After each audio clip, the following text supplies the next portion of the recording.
Hi there, and welcome to This Day in History for May 14th.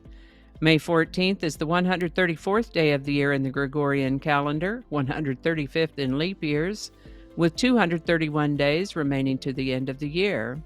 In 2023, May 14th is Mother's Day. So happy Mother's Day to all you moms out there. Today's word is indignant. Indignant is an adjective that's related to the noun indignation.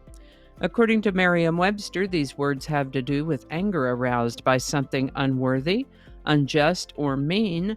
So indignant means feeling or showing anger because of something unjust or unworthy.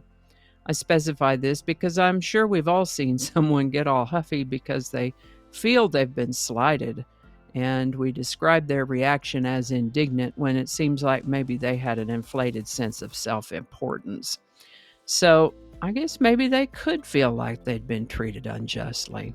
An example use of this word might be the indignant whale in Moby Dick or an indignant letter to the editor. The word indignant comes to us from Latin. First known use is in 1590, indignant. And with that, we've discussed before smallpox. It killed about 30% of the people that caught it. That's 3 out of 10, 1/3, 3 out of 10 of the people that caught it, and about 1/3 of the survivors were left blind. Smallpox has killed millions of people over the centuries.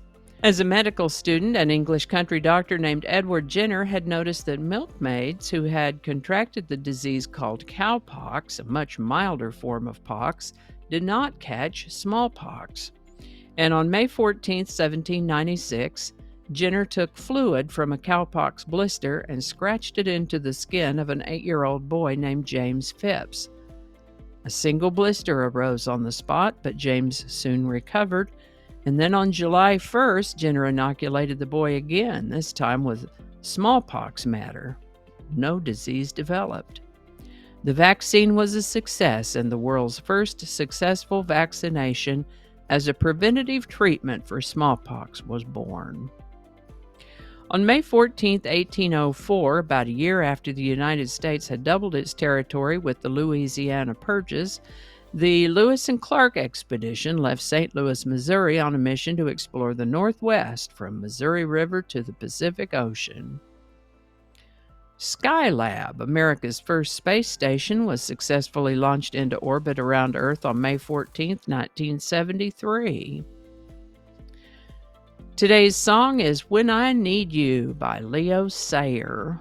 When I Need You was written by Carol Bayer Sager and Albert Hammond, and initially released by Albert Hammond as the title track on his 1976 album When I Need You. Leo Sayer's version was released in February of 1977 and became a big hit worldwide. Interestingly, there's a segment of melody, just a little line, similar enough to a line in Leonard Cohen's 1971 song, Famous Blue Raincoat. Someone brought suit on Leonard Cohen's behalf over it. A musicologist testified in that action, though, that little segment of melody is in the public domain and has traces all the way back to Schubert. I don't know, but I think I'll just avoid writing any songs that include that little segment of melody, which should be pretty easy for me since I'm not a songwriter. That little segment of melody, by the way, also makes an appearance in Elton John's 1980 song Little Genie.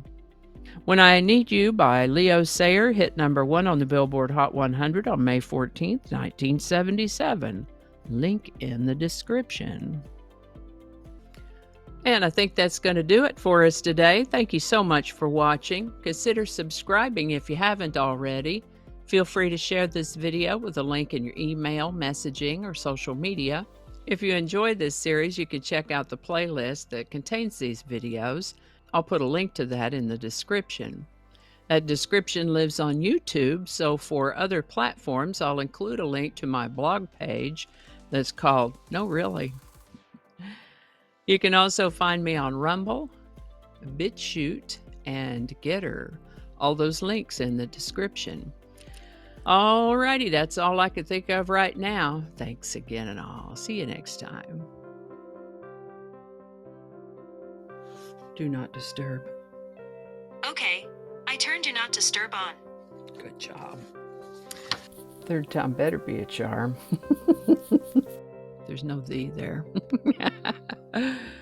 One more time. Attracting. Just read the whole thing over.